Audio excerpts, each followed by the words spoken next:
मीनाला पाहायला पाहुणे आले होते। त्यांच्यासमोर मीना लाजून बुजून बसली होती। मीना मनमिळाऊ, हळवी स्वभावाची आणि दिसायला चार चौघात उठून दिसणारी होती।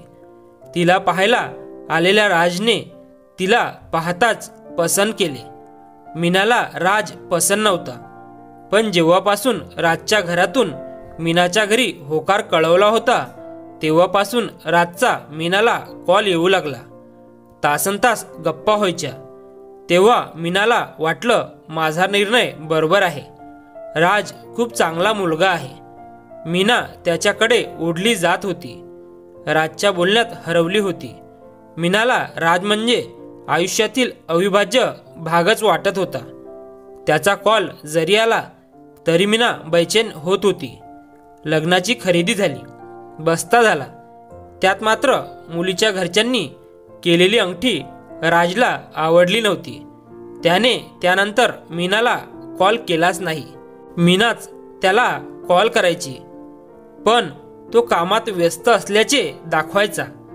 एके दिवशी मीनाच्या वडिलांनी राजला कॉल केला, पण त्याच्या आईने उचलला। त्यांचं काय भिनसलंय ते त्यांच्याकडूनच कळाले। त्यानंतर मीनाच्या वडिलांनी त्याची आवडती अंगठी घेऊन दिली।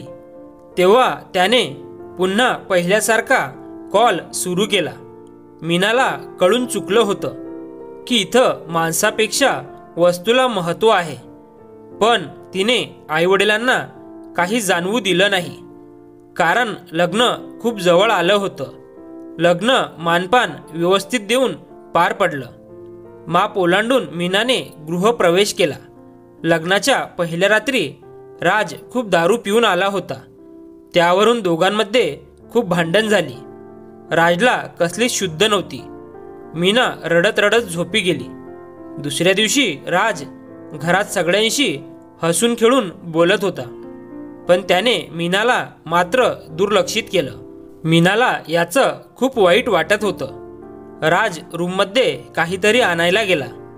मीना त्याच्या मागोमाग जाऊन तिनेच त्याला सॉरी बोलून गळ्यात पडली। याच तिच्या हळव्या स्वभावाचा राजने फायदा घेतला, कारण तिला त्याचा अबोला जीव घेत होता।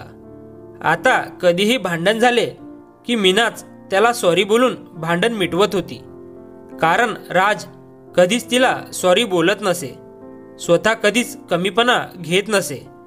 राज भविष्याचा काहीच विचार करत नसे। त्याला फक्त आलेला दिवस ढकलणे, व्यसन करणे एवढंच माहीत होतं। मीनाने जर माफी मागितली नाही तर त्याच्यामध्ये आठवडा, कधीकधी महिनाभर अबोला असे। हा अबोला मीनाचा जीव घेत असे। नवऱ्याचा हा विचित्र स्वभाव मीनाला चांगलाच महागात पडला। राज एकुलता एक असल्याने आईवडिलांचा लाडाचा मुलगा होता। अति लाडाने हट्टीपणा त्याच्या अंगात खूप असे। एक दिवशी मीनाने स्वयंपाक केला आणि किचन आवरून ती बसली होती। राज संध्याकाळी ऑफिसवरून आला। मीना राजला प्यायला चहा घेऊन आली। चहामध्ये साखर जास्त झाल्याने त्याने चहा तिच्यासमोर फरशीवर ओतून दिला आणि रूममध्ये निघून गेला। छोट्या छोट्या कारणावरूनही राज तांडव करत असे। त्यानंतर बोलायचं बंद करत असे। कितीही काही झालं तरी मीना त्याला सॉरी म्हणायची, कारण सासूबाई कितीही काही झालं तरी मुलाची बाजू घेत होती। आमच्या मुलाला अशी सवय नाही, त्यामुळे परफेक्ट करत जा, त्याचं मन जिंकत जा। राजला खुश करता करता मीना मात्र आतून तुटून चालली होती। ती अबोला नको म्हणून त्याला खुश ठेवण्याचा प्रयत्न करत होती। राज मात्र तिची कधी प्रेमाने चौकशी करत नसे। राजचं घर म्हणजे मोठा बंगला, पैशाची कसलीच कमी नाही, पण त्यात घरातील स्त्री दुखी होती, कारण मोठ्या घरात प्रेमाचा एक शब्द कोणाकडून नव्हता। वर्ष होत आलं लग्नाला, मात्र राजच्या स्वभावात कसलाच फरक नव्हता। आज नेहमीप्रमाणेच भांडण करून राज घरातून बाहेर पडला। आज ती एकटीच घरात होती। दिवसभर मीनाचं लक्ष फोनकडेच होतं। राजचा आज तरी कॉल येईल. त्याचा कॉल काही आला नाही. संध्याकाळी ऑफिसवरून आल्यावर तो आवाज देणार. तेवढ्यात त्याला सकाळचं भांडण आठवलं. त्याने त्याच्याकडे असणाऱ्या चावीने दार उघडलं. मीना बाहेर गेली असेल म्हणून त्याने तिच्याकडे नेहमीप्रमाणेच दुर्लक्षित केलं. बेडरूममध्ये बघतोय तर काय, मीना शांत झोपली होती. तिला आवाज दिला पण ती उठत नव्हती. त्याला रडू येऊ लागले. तो तिला रडत उठवत होता. त्याने शेजारी पाहिलं तर एक पॉयझनची बाटली दिसली आणि हातात घट्ट मुठीत एक चिठ्ठी होती. ते त्याने वाचायला घेतली. त्यात लिहिले होते, राज, मी माझं आयुष्य संपवते आहे. या घरात मला कशाचीच कमी नव्हती, पण 2 प्रेमाचे शब्द मिळाले असते तर मला समाधान मिळालं असतं. राज, मी तुझ्यावर खूप प्रेम करायचे. तुझं आयुष्य सुंदर बनवायचे होते, पण तू मला कधी समजूनच घेतले नाही. तुझा पुरुषी अहंकार बघून मी नेहमीच चूक नसली तरी कमीपणा घेत राहिले. पण हा मला खेळ संपवायचा होता.